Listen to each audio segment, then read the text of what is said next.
the summative evaluation, combining professional practice and student growth. And we were just sitting here discussing the fact that some of you may have already gone through this process, depending on where you are in your evaluation process for the school year.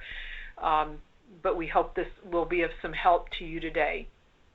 So in today's webinar, we'll guide you through 3 steps. We'll guide you through how to determine the professional practice rating, how to determine the student growth rating, and then finally, how to combine the professional practice rating with the student growth rating for the final summative rating.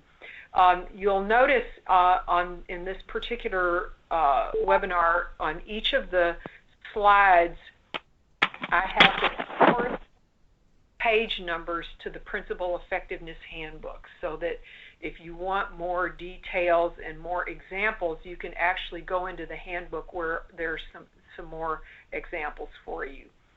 So if we could move to the next slide, part 1, and this is where we'll talk through the steps for determining the professional practice rating.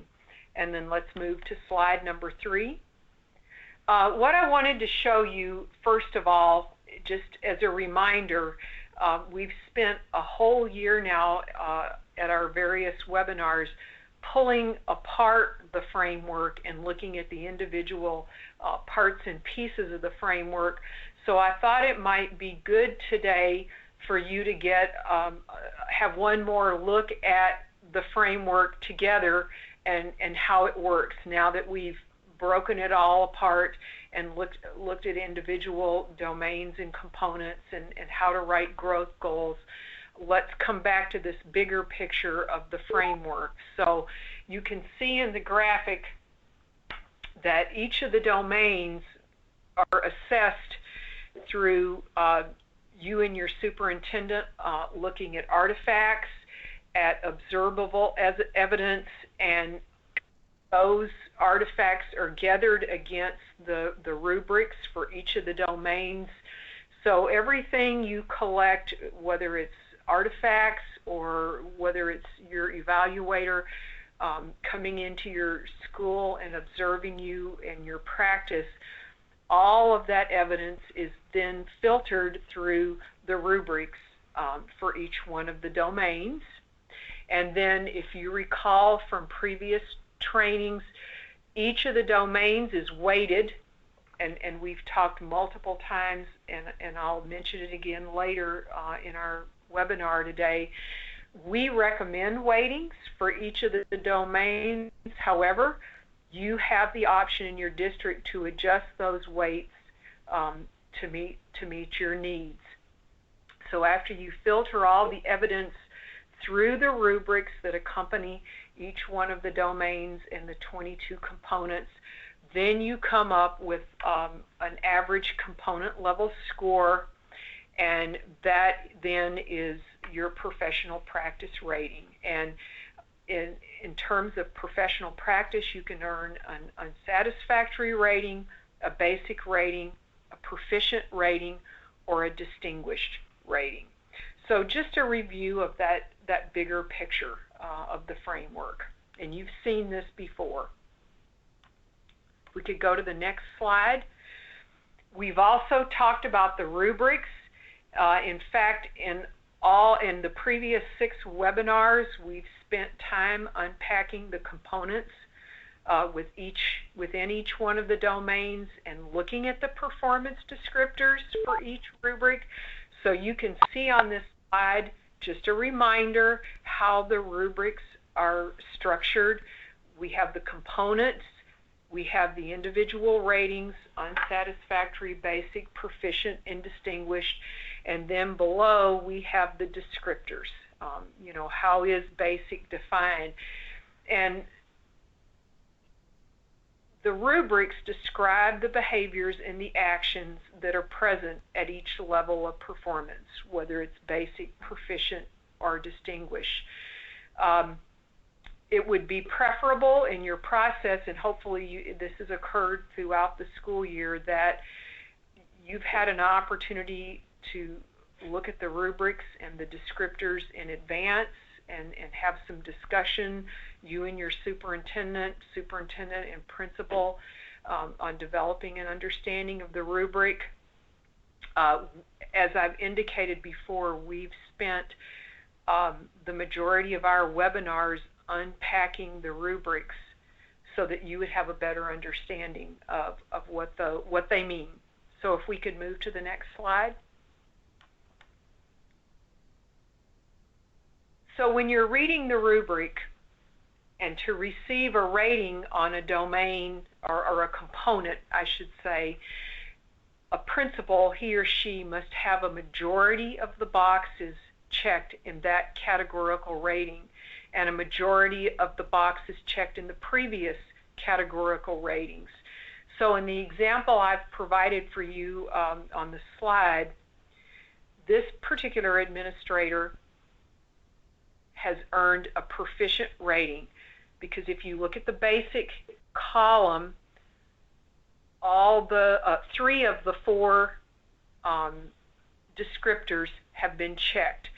So with the majority of those descriptors checked, we move over to the proficient column, and for this particular administrator, 2 of the 3 descriptors have been checked, and so this principal earns a proficient rating. If you go to the distinguished column, none of the descriptors are checked, so this principal would not have earned or moved into that distinguished column. The other piece that we've talked about this year in our webinars related to the rubrics is that not only are the rubrics built vertically, but they're built horizontally. And to demonstrate that, I've highlighted 2 descriptors. So if you look in the basic column, I've highlighted that second descriptor, and it indicates that the principal is involved in the implementation of a research-based model, instructional model.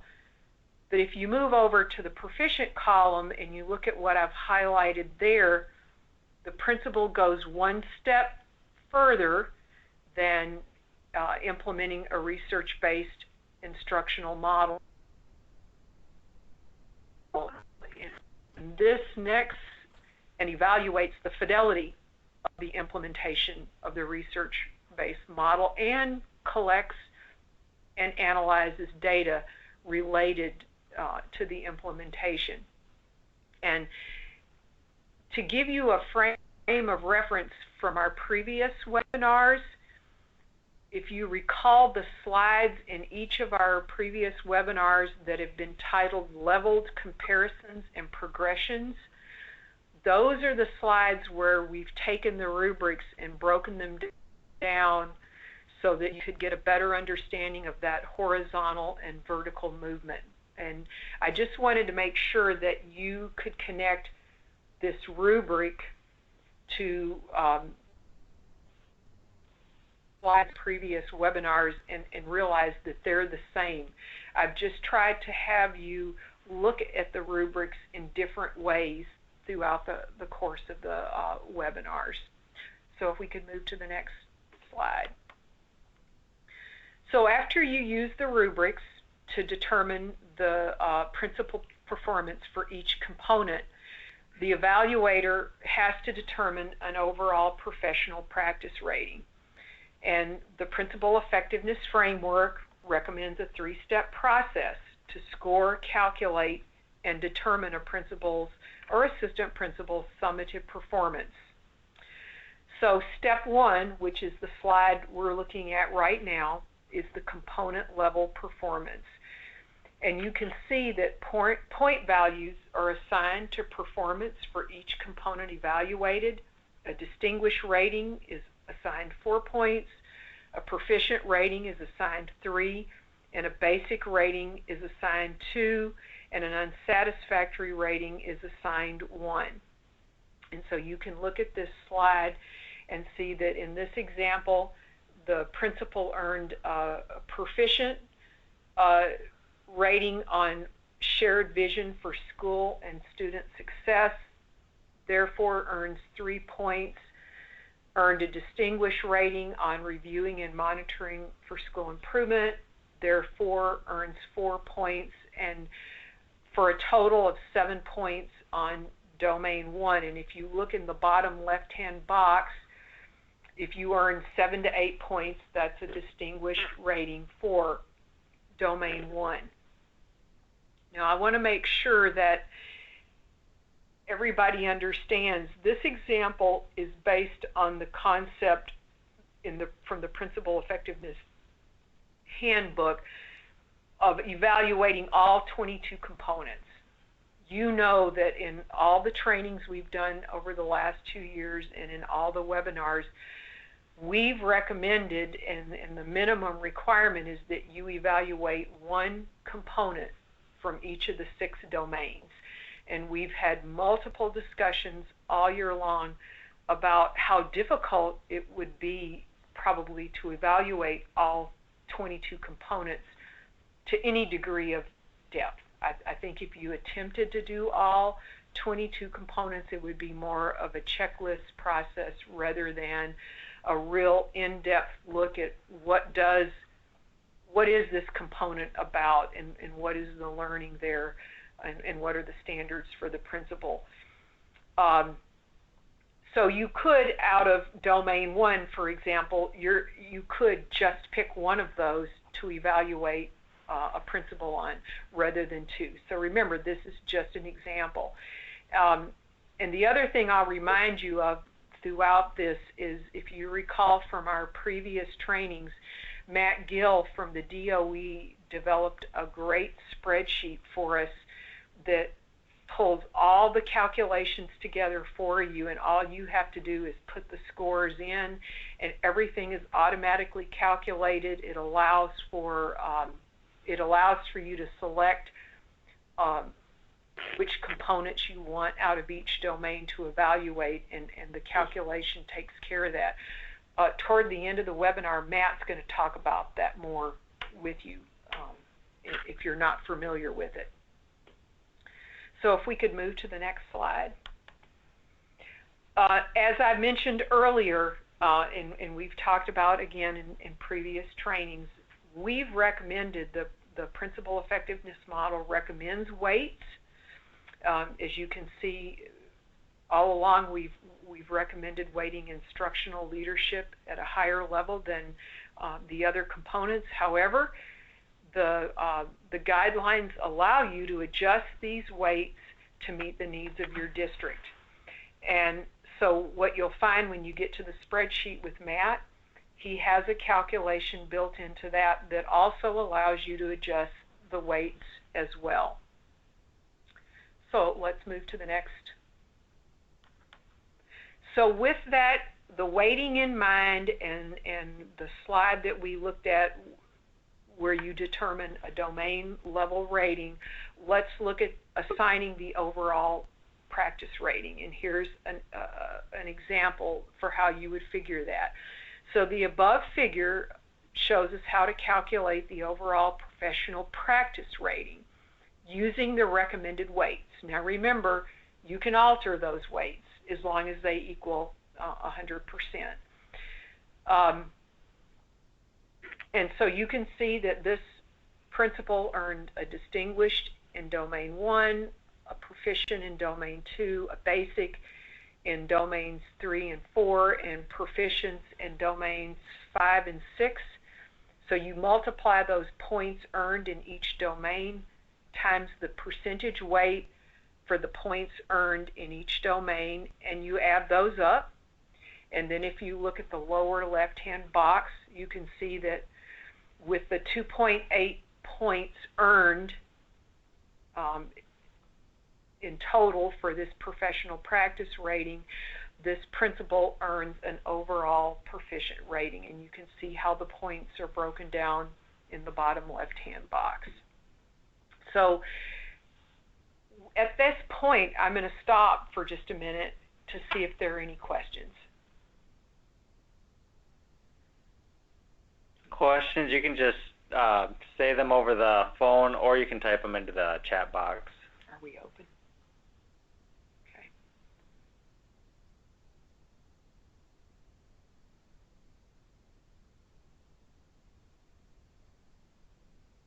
Any questions out there?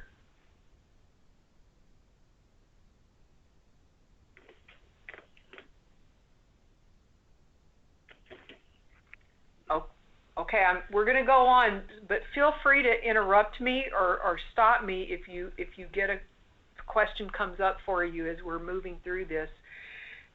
We want you to ask questions. So let's move on to the next slide. This next section, part 2, deals with the school growth determination.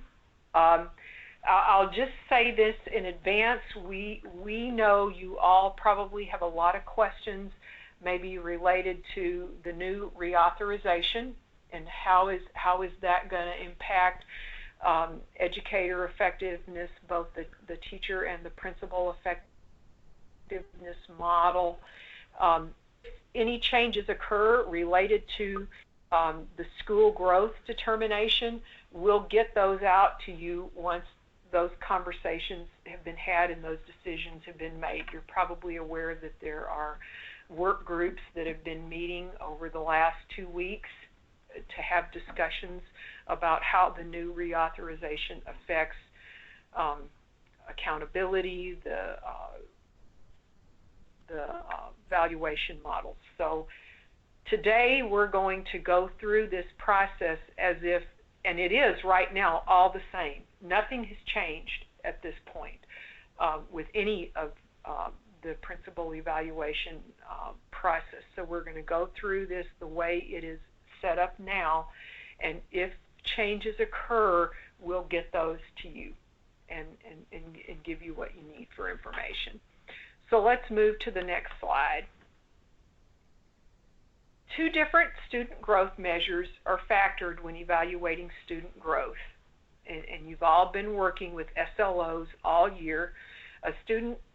An SLO is a teacher-driven goal or a set of goals that establishes expectations for student growth over a period of time. The specific goals must be based on baseline data and represent the most important learning that needs to occur during the instructional period.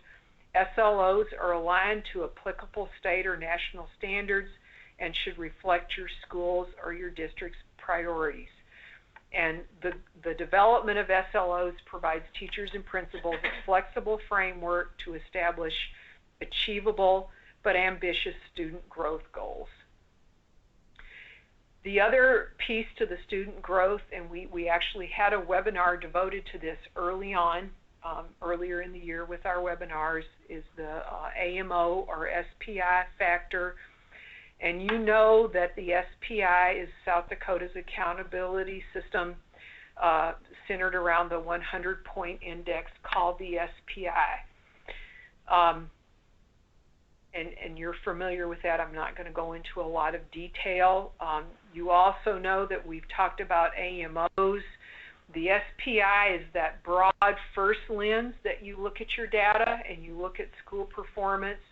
And then the second lens, the AMO, is that goal for student achievement to reduce by half the percentage of students, all subgroups, who are not proficient within 6 years. And proficiency is measured by performance on the annual statewide assessments. Targets based on the 6-year goal are set for each subgroup at each school in equal increments to give that school a unique trajectory that recognizes where the school subgroup started in terms of proficiency and to support continuous improvement. So if you recall, we spent some time in one of our earlier webinars on how to write growth goals based on AMO or SPI. One of the reasons I took the time today to go through the definition of AMO and SPI and SLOs is that the webinars are recorded, and we hire new principals to our state and to our profession all the time, and so we want these recordings to give them the information that we need, so we just can't assume that everyone who pulls up one of these recordings has the knowledge that maybe those of you who've dialed in today have about AMO in SPI and SLOs. So we've learned this year that the recommended combination is that SLOs are 75% of the student growth measure, and AMO or SPI is 25%. We know that the principal effectiveness model directs us that at a minimum, the AMO or SPI has to be counted at 25%. It can be counted for more. We know districts whose principals have written growth goals where AMO or SPI counts for 100% of the growth goal. So we know districts have divided that up in different ways, but at minimum of 25%.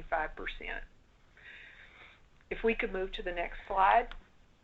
So when you're calculating the growth goal, if you recall with SLOs, a principal earns a low growth if less than 80% of the teachers attain their expected student growth. On SLOs, they earn an expected growth rating if 80 to 90% of the teachers attain expected growth, and they earn a high growth score if 91 to 100% attain expected growth on SLOs. Can we move to the next slide? On the SPI AMO goal, it's a low growth rating if the school didn't meet the AMO or SPI target that the principal and the superintendent set.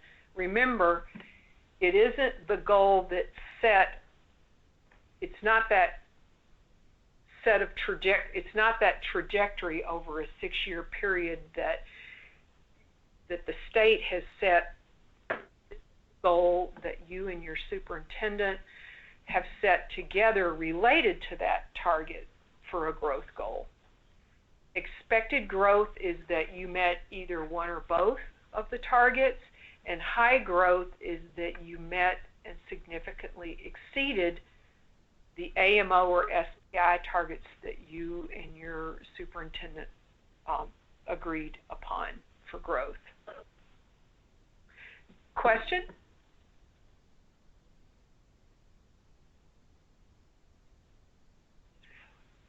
This has been I think probably one of the most difficult pieces to try to explain, and I've probably become really repetitive about this, but I've just wanted to make sure that everyone's understood your growth goal, your principal growth goal, has to be related to AMO or SPI. It doesn't have to be exactly what that target is that the state sets based on your data. And I hope that's clear. Now, are there questions?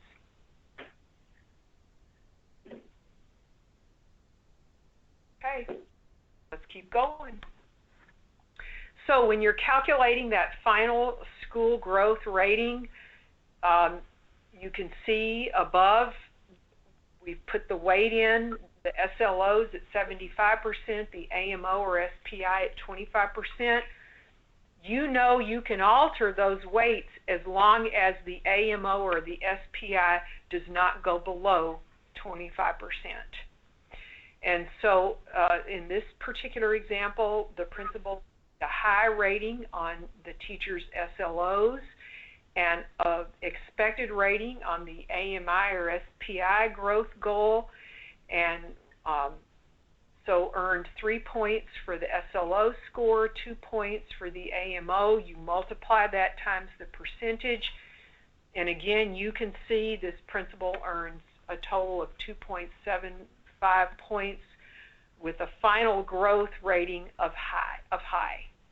So if we could move to the next slide, we'll pull it all together here. So this next couple of slides are going to deal with pulling the professional practice rating together with the summative, or with the student growth rating. So if we could move to that next slide. So you've seen this matrix before. We've shared it at multiple trainings for the last 2 years. But to get that final summative rating, you combine the professional practice rating and the school growth rating. As you can see, the matrix is informed first by the columns, which the professional practice rating is represented through the columns, unsatisfactory, basic, proficient, and distinguished, and then the rows represent the student growth piece, which are high, expected, and low. One of the things that was determined when this was all put together through research is that, and what the Commission on Teaching and Learning wanted to emphasize, the principal subgroups wanted to emphasize, is that professional practice needed to be weighted much more heavily than student growth. So if you look at the model and you look at the gray boxes, you can see that there are 6 opportunities for a principal to earn either a meets expectations rating. You can see by the purple or lilac boxes, you know, however you see colors, that there are only 3 opportunities for a principal or an assistant principal to earn a below expectation, and only 3 opportunities to earn a distinguished. So I've given you 3 examples here. The first principal, represented by that top yellow dot, earned a proficient in professional practice and a high in student growth, so earns and exceeds expectations for a summative rating. The second principal, second yellow dot, earned a proficient professional practice but an expected student growth rating. This principal would earn and meets expectations. And then the third principal earned a low growth rating, but still a proficient professional practice rating. He or she still earns a meets expectations. One of the things we've talked about in our trainings for the last 2 years is no matter what you do on student growth, if you earn a proficient or better in professional practice, you're going to earn a meets expectations. So if we could move to the next slide, just briefly, because I know we're up to our 30 minutes and we don't have a lot left.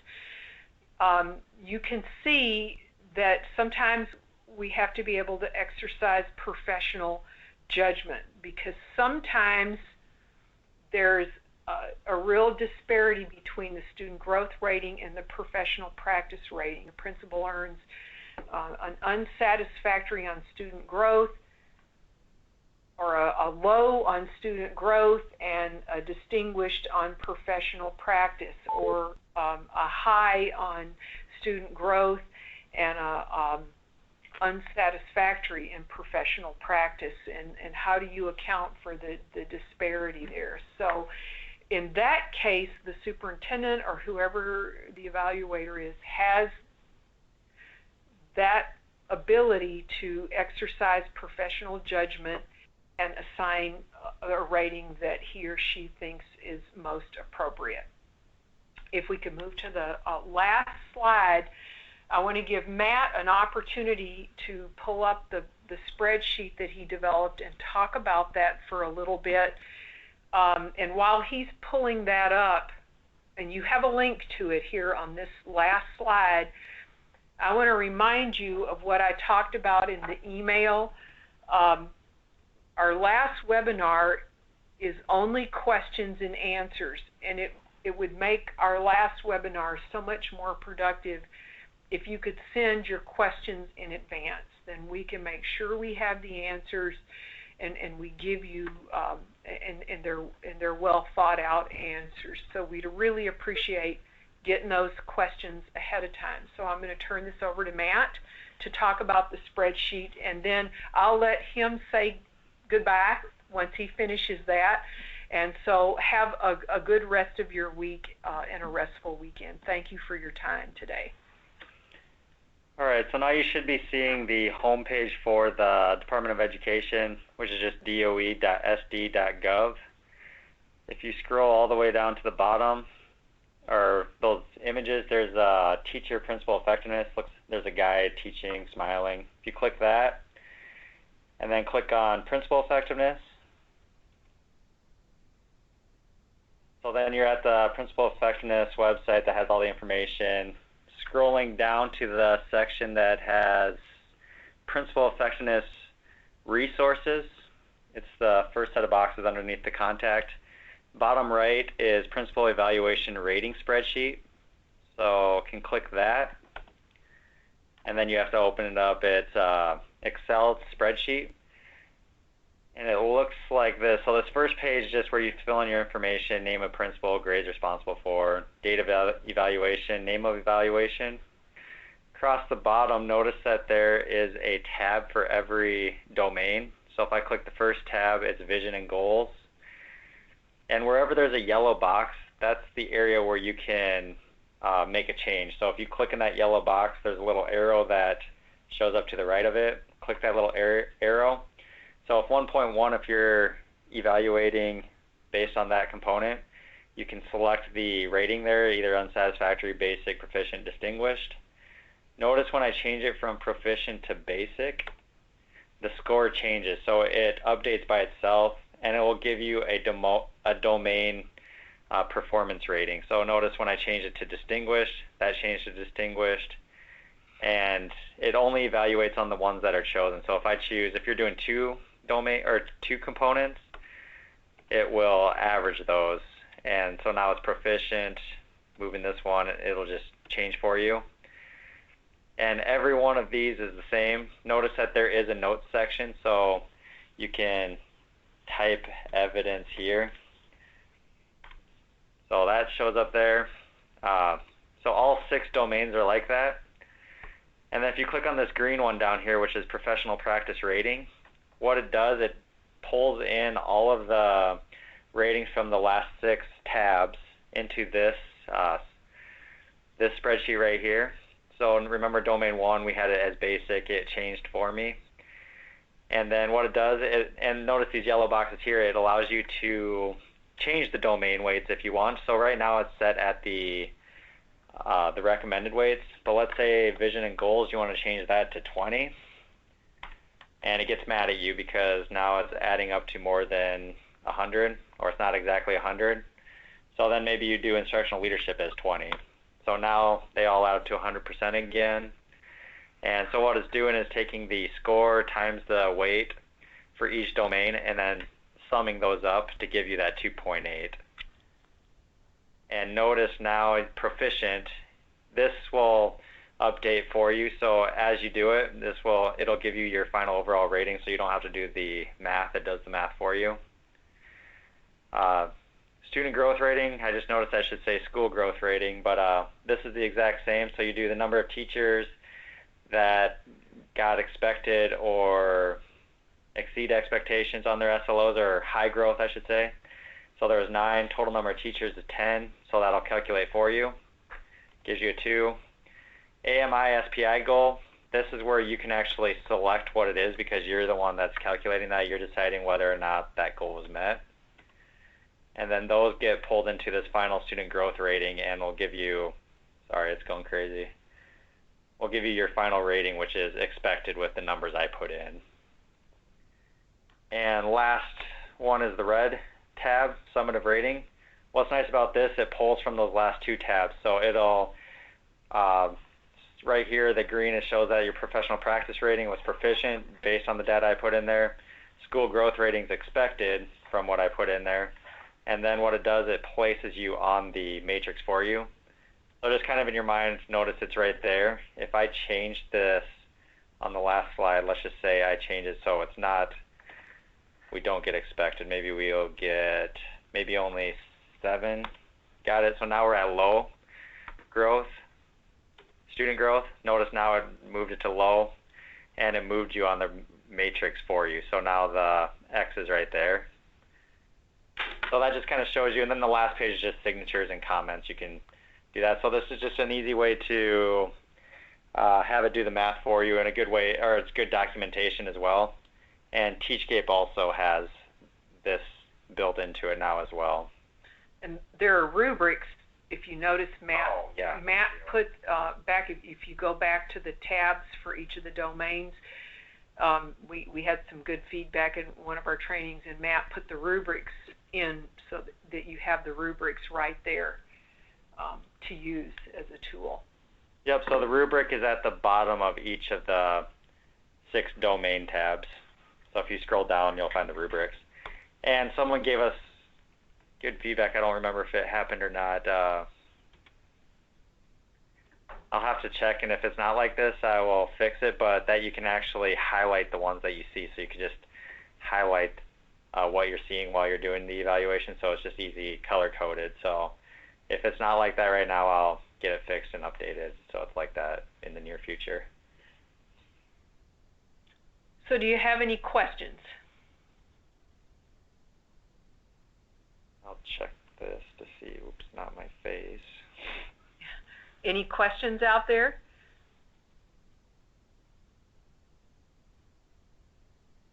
About any part of the webinar today?